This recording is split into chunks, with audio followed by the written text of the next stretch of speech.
Bismillahirrahmanirrahim. Assalamu alaikum students. Students, today we are going to start a very important topic of chapter number 12 and this topic is about the lens equation. ठीक है, जैसे हमने mirror equation पढ़ी थी, mirror formula in fact पढ़ा था, इस तरह से हमने लेंस इक्वेशन पढ़नी है और हमने देखना है कि हमने किस पोजीशन पे जो है वो ऑब्जेक्ट को रखना है, किस पोजीशन पे इमेज को रखना है, so that we can get the proper image of from the convex lens.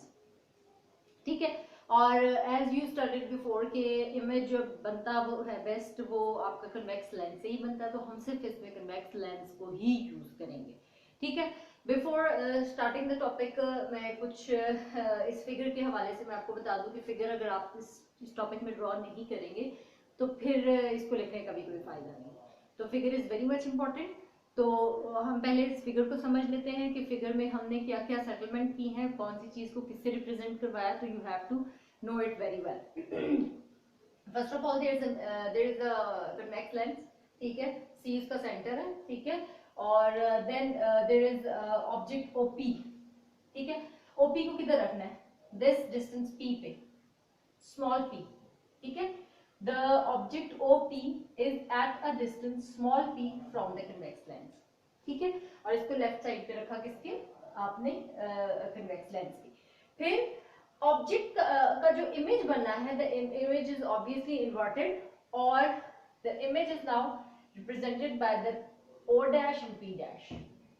O dash P dash is the image. और इमेज बनता कौन से डिस्टेंस पे है, distance Q, distance q from the convex lens. और f क्या है, f is the focal length. ये डिस्टेंस भी f है और ये डिस्टेंस भी f है. Distance between the centre of the lens and point of focus. ये हमने अपनी तकरीबन सारी सेटिंग जो है वो पढ़ ली है कि कहाँ पर कौन सी चीज हमने कहाँ किस चीज से रिप्रेजेंट करवाया है, क्या नाम दिया है उसको, और सारा कुछ. इमेज ये है, ऑब्जेक्ट ये है, इमेज ये है. ऑब्जेक्ट को P पे रखना है, इमेज को Q पे रखना है. फोकल लेंथ इज दिस, और आपको पता है फोकल लेंथ की डेफिनेशन क्या है. दो रेज हम स्टडी करेंगे सिर्फ, बहुत आसानी, अपनी आसानी के लिए. पहली रे ये जो PR, ठीक है, दूसरी PC. और आपको पता है जो रे अगर पैरेलल, अगर before entering the lens parallel है प्रिंसिपल एक्सिस की, ये प्रिंसिपल एक्सिस है ना, इसके पैरेलल है, तो जब ये लेंस में से पास होगी तो लाजमी है कि इस रे ने फोकस को क्रॉस करके इमेज बनाना है. ठीक है, और वो रे जो कि सेंटर ऑफ लेंस में से पास होगी वो अनडिफ्लेक्टेड सीधी सीधी जाके इमेज के साथ हिट कर जाएगी. ठीक है, इमेज बना देगी. ठीक है जी. अच्छा जी, this is the explanation of this like your figure. और फिगर से ही ये चलेगी इक्वेशन, और फिगर नहीं ड्रॉ होगी तो थ्योरी भी लिखने का फिर कोई फायदा नहीं है. ठीक है, तो फिगर आपने मस्ट ड्रॉ करनी है क्योंकि विदाउट फिगर इसका कोई मकसद नहीं है. और सारा कुछ जो है वो मैंने एक्सप्लेन कर दिया है, कौन सी चीज किधर पड़ी है और क्या नाम हमने उसको दिया. नाउ कम्स टू द, अब इस टॉपिक को एक्सप्लेन करने का फर्दर मकसद ये है कि आप जो अपने न्यूमेरिकल्स करेंगे ना, तो वो फिर आपको बहुत आसानी हो जाएगी उन न्यूमेरिकल्स में कि कहाँ बच्चे बड़े कंफ्यूज होते हैं कि कहाँ पर पॉजिटिव लगना है, किस किस डिस्टेंस के साथ नेगेटिव लगना है, और क्या आए तो हम उसको रियल समझें, वर्चुअल समझें. तो ये जो है, ये कुछ जिस तरह हमने लेंस फॉर्मूले में, मिरर फॉर्मूले में एक पूरा एक टेबल सा याद कर लिया था, तो हमारे न्यूमेरिकल करना बहुत आसान हो गया था. तो बिल्कुल इसी तरह से भी मैंने एक फॉर्मेट सा बना दिया कि आपको बिल्कुल पता चल जाए, जैसे ही न्यूमेरिकल पढ़े तो आपको अंदाजा हो जाए कि ये डिस्टेंस किस चीज का है, नंबर 1. नंबर 2, इसके साथ पॉजिटिव आना है, नेगेटिव आना है, पॉजिटिव आएगा तो क्यों आएगा, नेगेटिव आएगा तो क्यों आएगा. तो फोकल लेंथ हमेशा याद रखिएगा, कनकेव लेंस की बात हो रही है, मिरर की नहीं. कनकेव लेंस की नेगेटिव होगी. मिरर की बात करें तो उलट हो जाएगा, कनकेव मिरर की जो है फोकल लेंथ पॉजिटिव होती है. अब सारा कुछ उलट हो जाएगा इस केस में. कन्वेक्स लेंस की फोकल लेंथ पॉजिटिव. यहां से ये बिल्कुल you have to remember it on your finger tips के मिरर की जो फोकल लेंथ है कन्वेक्स मिरर की, वो है वहां पर थी मिरर की नेगेटिव थी, यहाँ पॉजिटिव हो जाएगी लेंस की. वहां कनकेव की पॉजिटिव थी, यहाँ लेंस की हो जाएगी नेगेटिव. यहाँ तक हमें बात समझ में आ गई. Now comes to the object distance. Object distance को मैंने कह दिया कि स्मॉल p से रिप्रेजेंट करते हैं, ऑब्जेक्ट डिस्टेंस फ्रॉम लेंस उसको स्मॉल p से रिप्रेजेंट करते हैं। वो पॉजिटिव होगा जब आपका जो ऑब्जेक्ट है it is at the left side of the mirror, sorry lens. Small p is positive अगर आपका ऑब्जेक्ट जो है लेफ्ट साइड पे लेंस के पड़ा हो और उस ऑब्जेक्ट के साथ ये बताया गया हो कि दिस ऑब्जेक्ट इज रियल। ठीक है, तो रियल के लिए पॉजिटिव p जो should be positive. On the other hand अगर आपको बताया गया है कि object is on the right side of the mirror, ठीक है, on the right side of the mirror, तो फिर क्या है, फिर आपका p के डिस्टेंस के साथ नेगेटिव आएगा और एक वर्ड लिखा होगा कि now the object is real, virtual.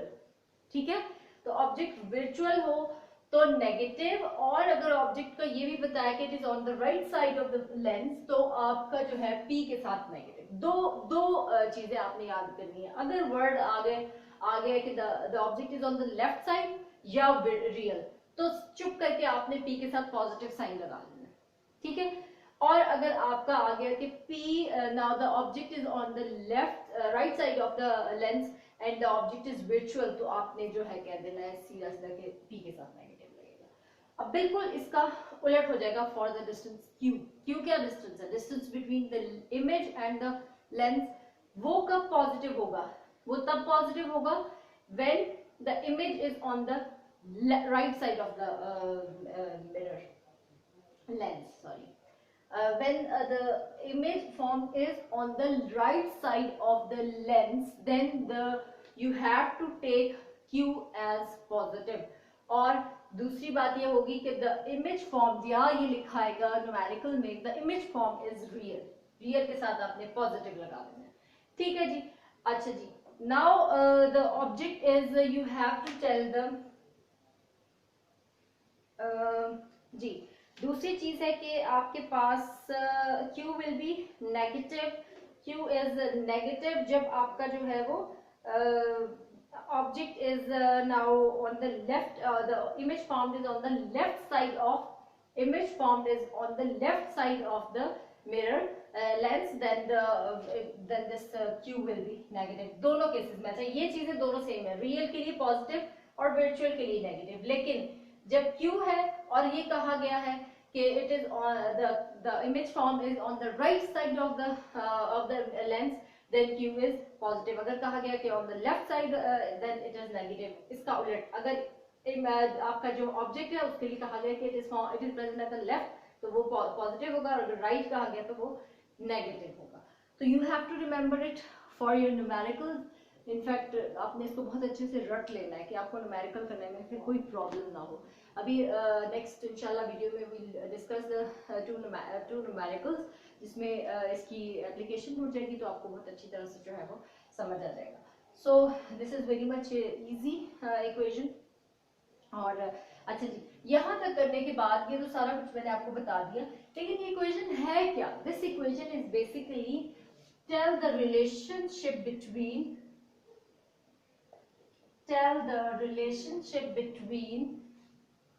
the image and object distance from the lens with the focal length। ठीक है, अगर एग्जैक्ट बुक की वर्डिंग पढ़े तो उसका भी यही मतलब है। It is actually the relationship between the image and object distance from the lens in terms of the focal length. तो यही है कि आपने इन दोनों का relation in terms of focal length लिख दिया। तो this is basically the focal the relationship between, या हम कहेंगे कि लेंस इक्वेशन है। This is also valid for both the lenses, convex concave, yes जी, concave और convex दोनों के लिए ये इक्वेशन जो है वो वैलिड है। ठीक है, तो so you have to remember this is very much easy and important as well, क्योंकि उसमें जो है आपका आ भी सकती है 4 मार्क्स के लिए, और अगर नहीं भी आए तो 2 मार्क्स के लिए भी अगर आएगी तो you have to give the definition and you have to give the this mathematical relation. तो ये दो चीज़ें आप दे सकते हैं, और इसके अलावा this is very much important for your numerical point of view. समझ नहीं आएगी तो न्यूमेरिकल नहीं कर सकते। you have to again subscribe my channel and press the bell icon and share the video. Thank you.